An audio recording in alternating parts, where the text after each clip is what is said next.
Good afternoon mga kata-farmers, andito na naman ulit tayo, nagbabalik. Sa pagkakataon ngayon, andito tayo upang magbisita. Pupuntahan natin yung mga farmer na mga kagaya nating farmer. Bibisitahin natin sila. Ngayon, sila naman ang bida. Pangit naman po kung laging tayo. Nagpapasalamat din po pala ako sa social media, lalong-lalo na sa YouTube. Kung wala po yan, hindi po magagawa ang mga ganitong mga video na pinagagawa ko. So, simulan na po natin at huwag na natin patagalin. So, halina kayo. Po ang pangalan natin ulit? Merle. Merle. Onilongo. Okay. Itong si Ma'am Merle Onilongo, siya po ang may-ari ng lupa. Hindi. Hindi po kayo. Yung bayaw ko. Yung bayaw. Gaano po kalawak itong taniman natin? Ito lang, 2 taon. 2 kahon. So, estimated po, mga 2,000 square meter. Hindi ko ma-likay kasi hanggang doon lang eh. 2 taon din doon, 2 taon dito. Isa katagilya lang to. Isang may-ari lang pala. So, konting kaalaman, madam ha? Kailan po natin na itinanim ang mga kalabasa natin? Ang kwan. Tapos January, February. February ano po? Katapusan ng February. Okay, bago magkatapusan ng February, tinanim na po ito. So, kailan po naman yung harvest time na ito? Yung estimated harvest time nyo? Kwan. Kaya, Mayo, Punyo, Okay, May June. or June. Ano po ang diskarte natin, madam, sa paglalagay natin ng abono?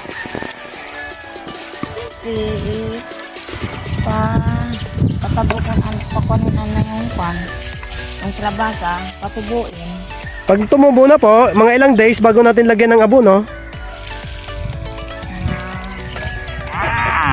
Hindi ako nagkakon. Basta pagtanim ko, pag ganyan na Estimated, mga 15 to 20 days. 20 days. Okay?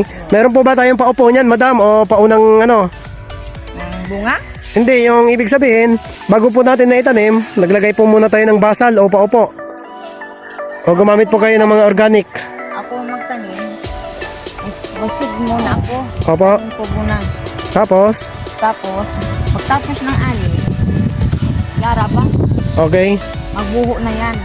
Binutasan nyo isa-isa. Kagaya na ito, kunyari, ito. Binutasan yan. Ayun, ito mga kada-farmer ha.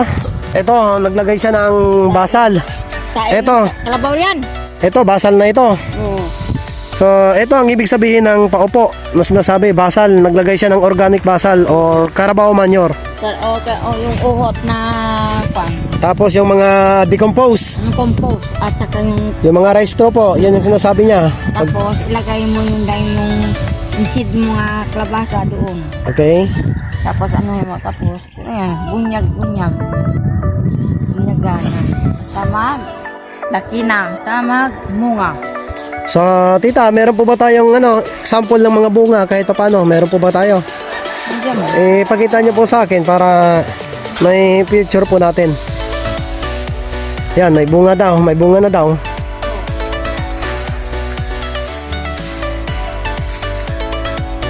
Ayun, ito, bunga na pala to. Ayan mga kada-farmer, tinatago niya pa. Ayun. Saan? Ingat-ingat lang po tayo kasi yung dadaanan natin, may mga ginapangan na po ng kalabasa. Ayun, ang laki. Ang laki, mga more or less 2 kilos o 3. Kaya pala may takip kasi depensa sa uod. 3 kilos, mga 3 kilos pataas. Yan. Tabo na yung ako ng Po, tinatakpan po niya, ayun. Ano po ang diskarte natin para hindi po tayo maputapin ng mga insekto? Ano po yung panlaban natin? lanit. Lanet, tapos ano pa po? Wala na, yun lang. Spray lang po yan, spray. Spray lang. Spray lang, lanet, okay? Oo, nakuha na. Pipino, meron din siyang pipino. Piraso. Bukod dito sa kalabasa, ano pa po ba yung kalabasa at pipino? Ano pa po yung mga naitanim? Kabila, tignan po natin.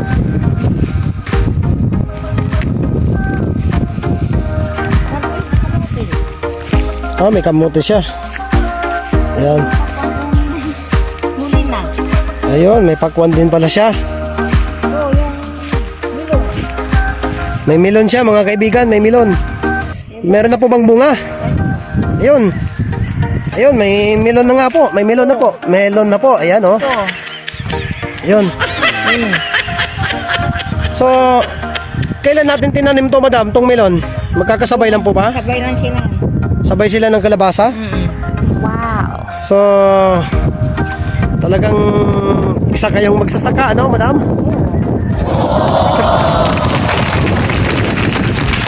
At mga kada-farmer, kung iisipin natin, talagang napakahirap kasi manual o mano-mano po nilang ginagawa ang pagdidilig araw-araw po.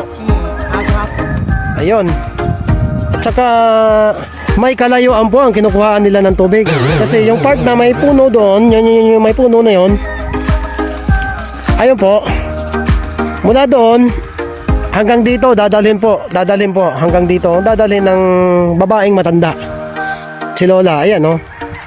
Pero ito po ang nagbibigay ng inspirasyon sa mga tulad ko na magpunta kung saan-saan, malayo man o malapit, para makuhaan po sila ng information about sa pagtatanim nila. So, hindi na po natin papatagalin. Hanggang dito na lang po at saka magpapasalamat tayo kay Manang. Ate, ano po ba yung pwede niyong masabi sa mga viewers natin, sa mga manonood nito? Sabi ko,